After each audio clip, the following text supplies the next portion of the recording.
இன்றைக்கி வீடியோவில் நம்ம பார்க்க போகிறது சீம்பு பால் தாங்க. வாங்க எப்படி செய்யலான்னு பார்க்கலாம். அதுக்கு சுக்கும் மிளகும் பவுடர் பண்ணி எடுத்துட்டேன். அதை நல்லா மிக்ஸ் பண்ணிடலாம்.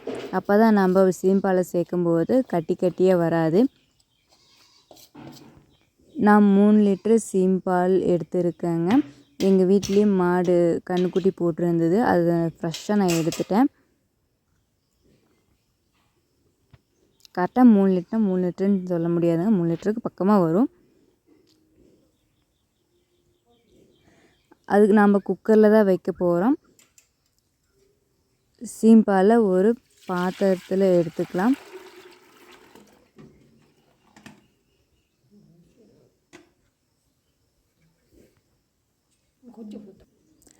அடுத்தது நாம் மிக்ஸ் பண்ணி வச்சுருக்க சுக்கையும் மிளகையும் சேர்த்து நல்லா இது மிக்ஸ் பண்ணி விட்டுடலாம். இது கூடயே நான் ஒயிட் சர்க்கரை போட்டிருக்கிறேன். நீங்கள் ப்ரௌன் சர்க்கரை போட்டிங்கன்னா தண்ணி விடும்.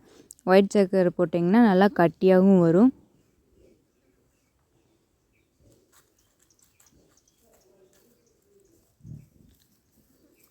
நான் 2 கிலோ சர்க்கரை சேர்த்துருக்கேங்க. அப்போ தான் இனிப்பாக இருக்கும்போது கடித்து சாப்பிடும்போது சூப்பராக இருக்குங்க.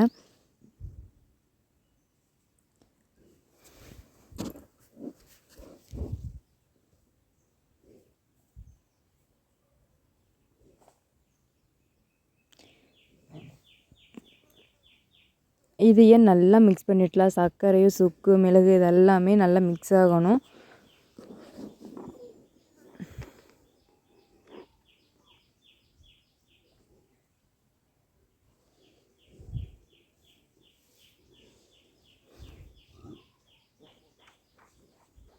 கட்டி இல்லாமல் நல்லா அதையும் மிக்ஸ் பண்ணி விட்டுருங்க.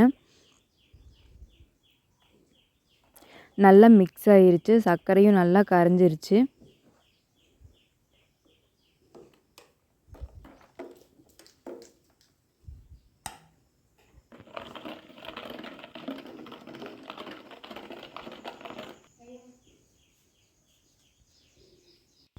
குக்கரில் நான் 4 சொம்பு தண்ணி ஊற்றியிருக்கேங்க. இந்த அளவுக்கு தண்ணி நிற்கணும். நம்ம பூசி வைக்கும்போது அது முக்கால்வாசி இருக்கணும். அதை மூடிட்டு நம்ம குக்கரோட மூடியை போட்டுடலாம். போட்டுட்டு இதை 6 விசில் விடணுங்க. 6 விசில் விட்டுட்டு அப்போவே ஓப்பன் பண்ணி பார்க்கக்கூடாது. ஓவர் நைட் விட்டுட்டு நெக்ஸ்ட் டே மார்னிங் ஓப்பன் பண்ணி பார்க்கணும். அது ஓப்பன் பண்ணும்போது எல்லாமே நல்லா வெந்திருக்கும். நல்லாவே வெந்திருக்குங்க. சீம்பு பால் சூப்பராக வந்திருக்குங்க.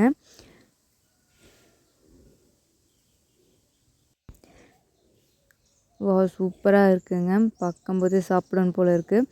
நல்லா கட்டியாக வந்திருக்கு.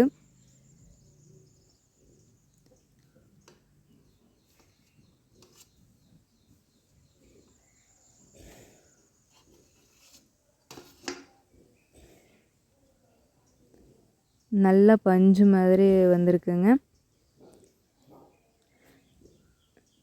ரொம்ப ஹெல்த்தியானதும் கூடங்க. உங்களுக்கு சீம்பு பால் கிடைச்சதுன்னா நீங்கள் இந்த மாதிரி ட்ரை பண்ணி பாருங்கள். ட்ரை பண்ணி பார்த்துட்டு எப்படி இருக்குதுன்னு கமெண்ட் பண்ணுங்கள். இந்த வீடியோ உங்களுக்கு பிடிச்சிருந்தால் லைக் பண்ணுங்கள். நம்ம சேனலை சப்ஸ்கிரைப் பண்ணலைன்னா மறக்காமல் சப்ஸ்கிரைப் பண்ணிக்கோங்க. உங்கள் ஃப்ரெண்ட்ஸ் அண்ட் ரிலேட்டிவ்க்கு ஷேர் பண்ணிக்கோங்க. தேங்க்யூ.